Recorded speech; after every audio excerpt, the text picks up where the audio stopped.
है ना। तो अनावसर काल के लिए चले जाने के बाद महाप्रभु जी ये जो विरह है ना, वो महाप्रभु को सहन नहीं हुआ। स्नान यात्रा में महाप्रभु जी बड़ी प्रेम से उन्होंने दर्शन किया, है ना। बड़े प्रेम से दर्शन करने के बाद जैसे ही स्नान यात्रा समाप्त हुए, गजवेश का दर्शन किया, उसके बाद जैसे ही जगन्नाथ जी अंतर्महल में चले जाते हैं एकांत निवास में, तो महाप्रभु के मन में विरह उत्पन्न होते हैं। चैतन्य चरितामृत में लिखते हैं, स्नान यात्रा देखी प्रभु पाइल बरसो, ईश्वरे अनावसरे पाइल महदो। स्नान यात्रा देख करके बड़े प्रसन्न हुए थे, परंतु जैसे ही भगवान जगन्नाथ जी अनावसर काल के लिए चले गए तो महाप्रभु के मन में विरह उत्पन्न हुआ। गोपी भावे प्रभु विरहे विहवल हैया, अलाल नाथे गेला प्रभु सवारे छरिया। गोपी भाव में वो विरह वो अनुभव कर रहे, कौन? महाप्रभु जी, है ना। क्योंकि वो कृष्ण आज उनको दर्शन नहीं दे रहे हैं, उनके दर्शन से उनको वंचित कर दिया। इसीलिए महाप्रभु जी राधा भाव को लेकर के आया, तो वृंदावन में रह करके ना इस रस को आस्वादन करना महाप्रभु के लिए मुश्किल था। इसीलिए महाप्रभु जी ने ये क्षेत्र धाम को चयन किया, क्योंकि वृंदावन में रसाभास हो जाएंगे। श्रीमती राधा रानी नित्य विराजमान है वहां पर, है ना प्रभु जी। वृंदावन में तो श्रीमती राधा रानी नित्य विराजमान है, तो इसीलिए महाप्रभु जी क्षेत्र धाम को चुना। और क्षेत्र धाम क्यों श्रेष्ठ है इसके बारे में हम चर्चा करेंगे थोड़ा बहुत।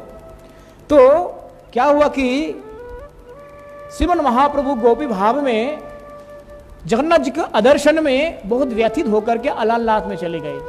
अब जो अलालनाथ है, कोई कहता अलालनाथ, कोई कहता अलारनाथ, कोई कहता अलवरनाथ, है ना। तो तमिल भाषा में अलवर एक शब्द है। इस अलवर शब्द का मतलब है भक्त। जैसे हम भक्त कहते हैं हिंदी में, बंगला में, संस्कृत में, तो उसी को तमिल भाषा में क्या कहा जाता है? अलवर। तो भक्तों के नाथ जो है उनको ही क्या कहा जाता है? अलवरनाथ। जो पौराणिक ब्राह्मणों के द्वारा यह विग्रह प्रतिष्ठित किए गए थे, उस स्थान का एक दूसरा नाम क्या है? ब्रह्मगिरी। जगन्नाथ जी जहां पर विराजमान है पुरी में, उसको क्या कहते हैं? नीलगिरी। क्या बोलते हैं? नीलगिरी। क्षेत्र को एक नीलगिरी भी कहा जाता है। और जहां पर अलालनाथ जी रहते वहां पर क्या कहा जाता है? उस स्थान का नाम ब्रह्मगिरी। वैसे ज्यादा ऊंचा तो नहीं है स्थान, पर वो पौराणिक नाम है। कभी ऊंचा स्थान रहा होगा, कभी पर्वत रहे होंगे, इसलिए उस स्थान का नाम क्या है? ब्रह्मगिरी। तो अलालनाथ में जाकर के महाप्रभु जी ये जो 15 दिन के अनावसर काल है, ये अनावसर काल का दर्शन अभिन्न जगन्नाथ के रूप में महाप्रभु जी वहां पर करेंगे। तो इस प्रकार से जो जैसे यहां पर महाप्रभु जी गोपी भाव में वो विरह अनुभव कर रहे हैं, तो इस प्रकार से जगन्नाथ जी के ना हमारे शास्त्र में बताया गया कि राधा विरह विधुर कृष्ण, भगवान कृष्ण के ना दो स्वरूप है ना। एक है राधा विरह विधुर कृष्ण, जो कृष्ण राधा के विरह में विरह कातर होकर के विरह को अनुभव करता है, एक वो कृष्ण है। और एक कृष्ण वो है जो स्वयं के विरह में ही विरह महसूस करते हैं, वो स्वयं के ही विरह को अनुभव करते हैं। द्वारका लीला में एक बहुत प्रसिद्ध लीला आते हैं। कैसे? एक फोटो है, बहुत आपने देखे होंगे कभी ना कभी फोन्स में, कि भगवान कृष्ण ना स्फटिक के फर्श पर बैठे हुए हैं और अपने ही श्री स्वरूप को दर्शन करके वो मोहित हो जाते हैं। एक फोटो है, कभी कभी मिलते हैं फोन में। भगवान कृष्ण स्फटिक के फर्श में बैठे हुए मिलते हैं और ऐसे अपने स्वरूप को दर्शन करके ही वो विमोहित हो जाते हैं। अपने स्वरूप को इतना आकर्षित है भगवान कृष्ण, अपने स्वरूप में ही वो खो जाते हैं। इसलिए शास्त्र में कहा गया कि कस चमत्कार काय पुरुष, ये चमत्कार पुरुष कौन है? भगवान स्वयं को ही नहीं पहचान पा रहे, क्योंकि सर्वाकर्षक कृष्ण है, वो सभी को आकर्षित करते हैं। और केवल सभी को नहीं, केवल स्थलचर को नहीं, केवल जलचर को नहीं, केवल जंगम को नहीं, केवल स्थावर को नहीं, यानी कि सात्मा आकर्षक है वो। सात्मा आकर्षक मतलब जो स्वयं को भी आकर्षित करे। ये एक माइक दृष्टि से ये भी होता है कि जैसे हम अपने आप के रूप में विमोहित हो जाते हैं ना, कभी कभी बार बार आईने में देखते हैं, तो ऐसे ही भगवान सात्म विमोहित हो जाते हैं। तो जगन्नाथ जी जो है, जगन्नाथ जी कौन से विग्रह है? राधा विरह विधुर कृष्ण है जगन्नाथ जी।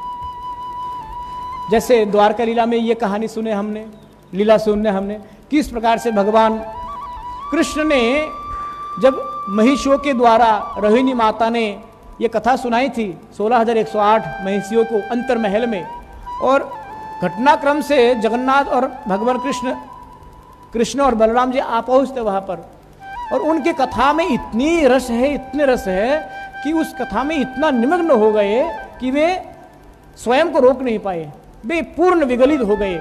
जिस प्रकार से कृष्ण विरह में श्रीमन महाप्रभु अलालनाथ में जाकर के अपने श्रीअंग विगलित हो गए, शिला भी गल गए, शिलाखंड भी गल गया। आज भी वो शिलाखंड अलालनाथ मंदिर में विराजमान है।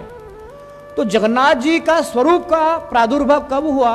गोपियों के प्रेम की पराकाष्ठा के रूप में जगन्नाथ जी प्रकाशित हुए। क्यों? राधा विरह में जब वो कथा सुन रहे थे रोहिणी माता के द्वारा भगवान कृष्ण ने कान पात करके, तो उन सराहनी का विरह में वो पिघल गए। तो जगन्नाथ जी के विग्रह क्या है? राधा विरह विधुर विग्रह, है ना। गौड़ीय भाषा में कहते इसको राधा विरह विधुर विग्रह। और एक है कृष्ण विरह विधुर विग्रह। कृष्ण विरह विधुर विग्रह कौन है? श्रीमन चैतन्य महाप्रभु जी, है ना। श्रीमन चैतन्य महाप्रभु जी कृष्ण विरह में हमेशा ही वो विरह कातर रहते हैं।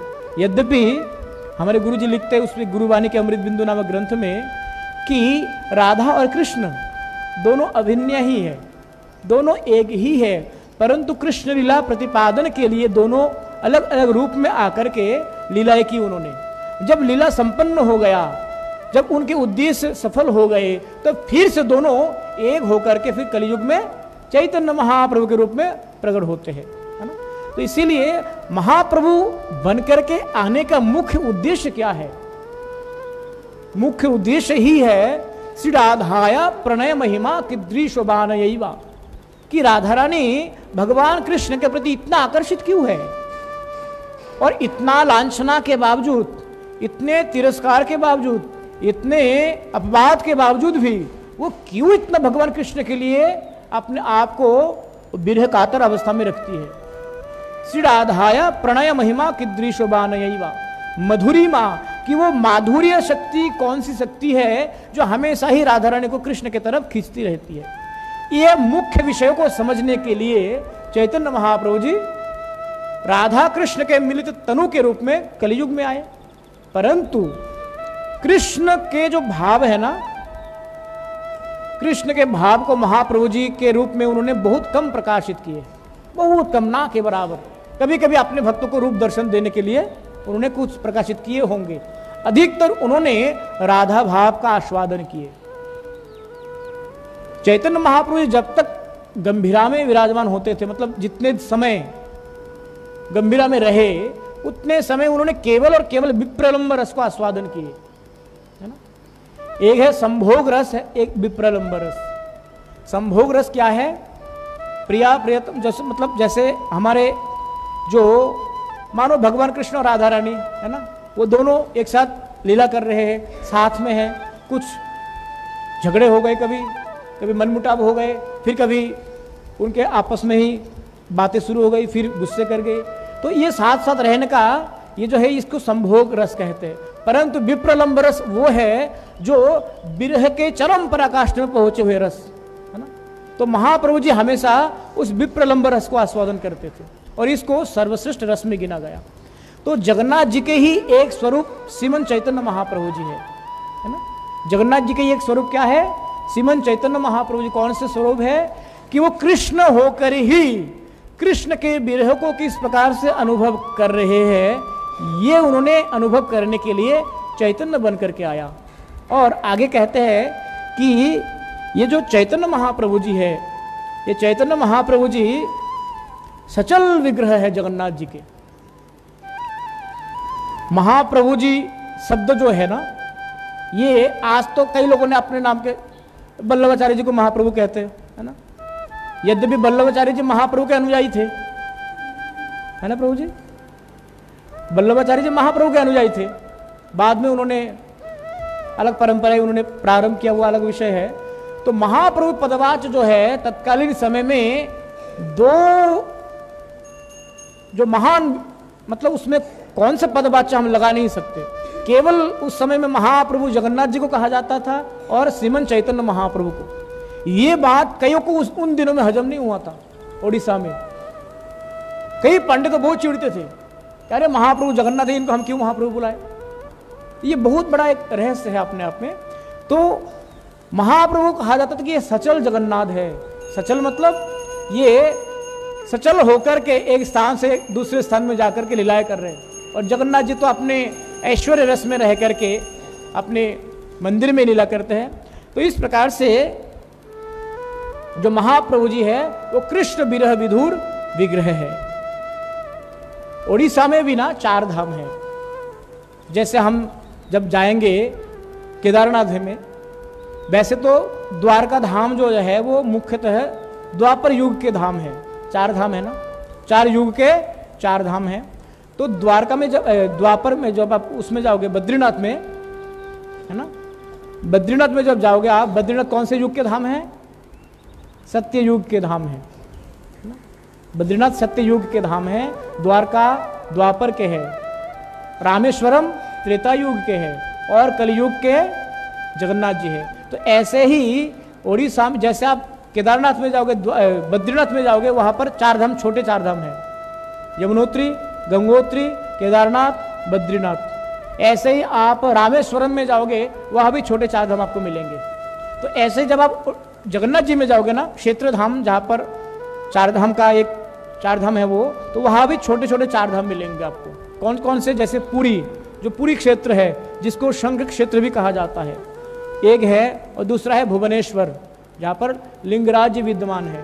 भुवनेश्वर में चक्र क्षेत्र कहा जाता है इसको, भगवान के शंख चक्र गदा पद्म है ना, ये 4 शस्त्र पीठ माना गया। शंख क्षेत्र है पुरी, और चक्र क्षेत्र है भुवनेश्वर, और है एक जाजपुर, जाजपुर नाम से एक स्थान है, उसको कहा जाता है बिरजा क्षेत्र। बिरजा यानी कि योग माया का ही एक स्वरूप है वो। और एक है कोणार्क जहाँ पर सूर्य देव का मंदिर है। तो ये छोटे वहाँ के 4 धाम है। शंख चक्र गदा पद्म के रूप में ये 4 धाम वहाँ पर स्थापित है। नीलाचल क्षेत्र में जैसे वृंदावन, जो वृंदावन है मुख्य वृंदावन है, मुख्य वृंदावन में कितने कोष के हैं? मुख्य वृंदावन 12 वन है ना, 12 वन में वृंदावन एक है ना मुख्य। तो वृंदावन कितने कोष के है? कितने कोष परिक्रमा लगाते हैं वृंदावन? 5 कोष के है ना। तो ऐसे ही क्षेत्र धाम भी 5 कोष के है, 5 कोष के है। उनमें से 3 कोष जो है वो समुद्र तल में है, जल भाग में है, और 2 कोष की जो परिक्रमा है वो करते हैं हम लोग। रथ यात्रा के समय जाते हैं ना, तो 2 कोष की परिक्रमा होती है। जैसे 18 नाला में जाते हैं, नरसिंह मंदिर में जाते हैं, इंद्रदुम्न सरोवर में जाते हैं। इंद्रदुम्न सरोवर और गुंडीचा मंदिर के पीछे एक नरसिंह मंदिर है प्रभु जी, है ना। ये जगन्नाथ मंदिर सभी अधिक पुराने मंदिर है। ये तब के प्रतिष्ठित है जब जगन्नाथ मंदिर भी नहीं प्रतिष्ठित हुआ था। महाराज इंद्रदुम्न सबसे पहले नृसिंह मंदिर की स्थापना किया था, उसके बाद फिर ये जगन्नाथ मंदिर स्थापना हुए। तो कितने प्राचीन मंदिर है।